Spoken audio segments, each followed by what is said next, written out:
Video PDPC ini dibawakan khas oleh peserta Akademi YouTuber Malaysia dengan kerjasama eDidik Malaysia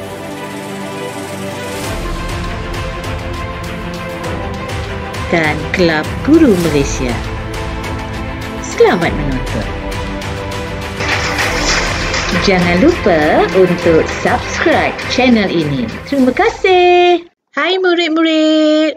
Bertemu kembali bersama-sama Cikgu Mona dalam mata pelajaran Sejarah tahun 5. Untuk video kali ini, kita akan sambung unit 1 iaitu Institusi Raja Payung Negara. Video sebelum ini, Cikgu telah menerangkan tentang pengertian raja dan kerajaan serta konsep wadat antara raja dengan rakyat. Video kali ini kita akan teruskan kepada maksud daulat dan dahaka, kedudukan dan peranan raja-raja Melayu dahulu dan kini dan negara-negara yang masih mengamalkan sistem pemerintahan beraja. Raja atau sultan merupakan ketua bagi sesebuah kerajaan yang perlu ditaati dan disanjungi oleh rakyat jelata. Melalui wadat antara Seri Tribuana dengan Demang Lebar Daud, maka lahirlah konsep daulat dan dahaka. Untuk video kali ini, murid-murid akan mengetahui maksud daulat dan dahaka. Daulat ialah lambang kekuasaan tertinggi raja atau sultan terhadap kerajaannya.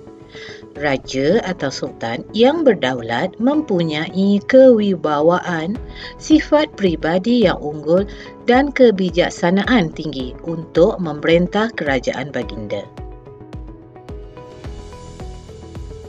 Manakala dahaka bermaksud keingkaran rakyat terhadap titah dan perintah raja atau sultan. Rakyat yang mendahaka akan dikenakan hukuman yang setimpal. Perubahan telah berlaku pada institusi raja. Malaysia adalah antara negara yang masih mengekalkan warisan institusi raja. Sejak zaman Kerajaan Melayu awal, institusi raja menjadi simbol kedaulatan dan kebanggaan kita.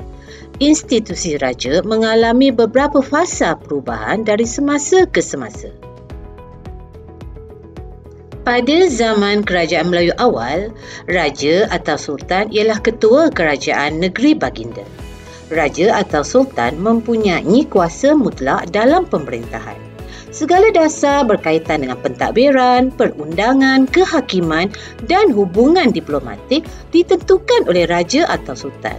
Raja atau sultan dibantu oleh pembesar untuk mentadbir kerajaan baginda. Berikut adalah diorama para pembesar sedang berbincang dengan sultan di Balai Rong Seri. Murid-murid boleh rujuk gambar ini di muka surat 8 buku sejarah tahun 5. Ketika zaman penjajahan British, raja atau sultan masih dikekalkan sebagai ketua negeri. Namun, raja atau sultan tidak mempunyai kuasa mutlak dalam pemerintahan. Raja atau sultan hanya merupakan ketua agama Islam dan adat istiadat Melayu di negeri baginda. Seorang penasihat British telah dilantik bagi setiap negeri untuk membantu mengurus pentadbiran negeri. Berikut adalah gambar Sultan-Sultan Melayu bersama-sama dengan Gubernur negeri-negeri Selat ketika itu. Murid-murid boleh merujuk muka surat 8 buku teks sejarah tahun 5. Ketika zaman penjajahan Jepun, raja atau sultan masih dikekalkan sebagai ketua negeri. Namun, raja atau sultan tidak mempunyai kuasa mutlak dalam pemerintahan. Raja atau sultan hanya merupakan ketua agama Islam dan adat istiadat Melayu di negeri masing-masing. Seorang Gubernur Jepun akan menguruskan pentadbiran negeri-negeri Melayu ketika itu. Berikut adalah gambar ketika tentera Jepun memasuki Kota Baharu, Kelantan pada Disember 1941. Tahukah murid-murid bahawa negara kita telah pun dijajah oleh British dan Jepun? Institusi raja selepas merdeka hingga kini telah mengalami perubahan. Sistem raja berperlembagaan telah diperkenalkan. Kuasa raja atau sultan adalah tertakluk di bawah perlembagaan negeri. Pentadbiran negeri pula diketuai oleh menteri besar dan dibantu oleh majlis eksekutif. Institusi yang di-Pertuan Agong telah diperkenalkan selepas merdeka. Seramai 9 orang Raja Melayu telah dipilih sebagai Yang di-Pertuan Agong secara bergilir. Pentadbiran negara diketuai oleh Perdana Menteri dan dibantu oleh Jemaah Menteri. Pemerintahan beraja merupakan corak pentadbiran yang tertua di dunia. Raja menjadi tonggak utama dalam sistem pemerintahan beraja. Kini terdapat 43 buah negara di dunia termasuk Malaysia yang masih mengamalkan institusi raja. Murid-murid nak tahu ke tak negara manakah yang masih mengamalkan institusi raja ini? Jom ikuti bersama-sama Cikgu Mona. Negara yang masih mengekalkan institusi raja adalah antaranya United Kingdom. Berikut ialah bendera Ratu United Kingdom.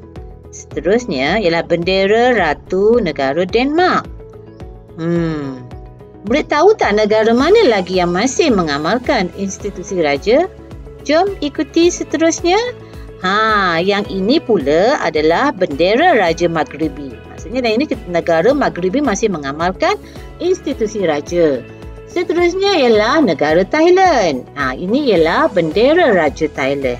Unik kan bendera raja-raja yang ada di dunia ini?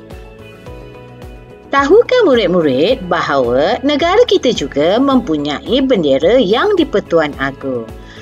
Inilah bendera Yang di-Pertuan Agong negara kita.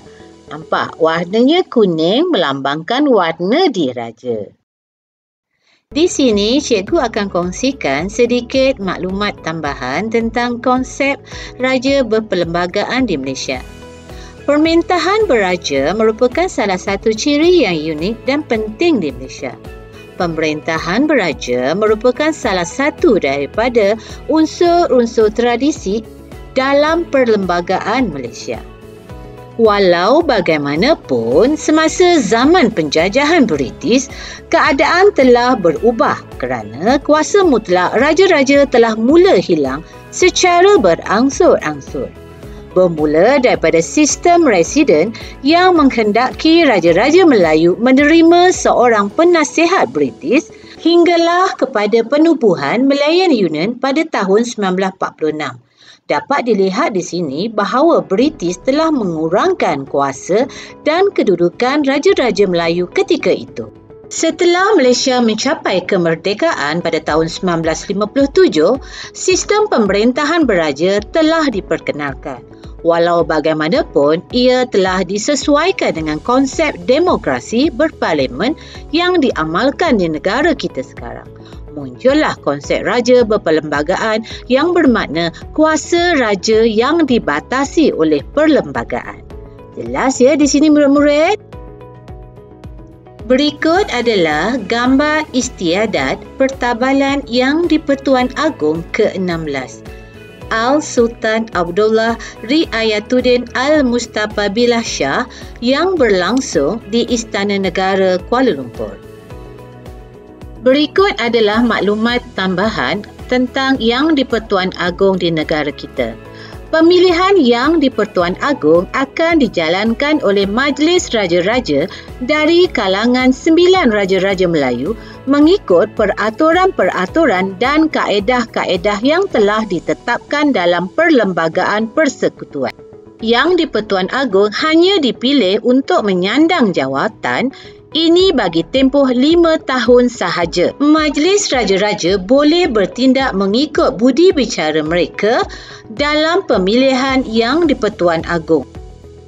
Institusi raja menjadi lambang perpaduan dan kemakmuran negara. Oleh itu, rakyat seharusnya memberikan taat setia sepenuhnya demi mempertahankan kedaulatan institusi raja di Malaysia. Nampaknya kita telah pun selesai untuk topik Unit 1 Institusi Raja Payung Negara. Baiklah, ada beberapa glosari perkataan yang ingin cikgu kongsikan dengan murid-murid sekalian.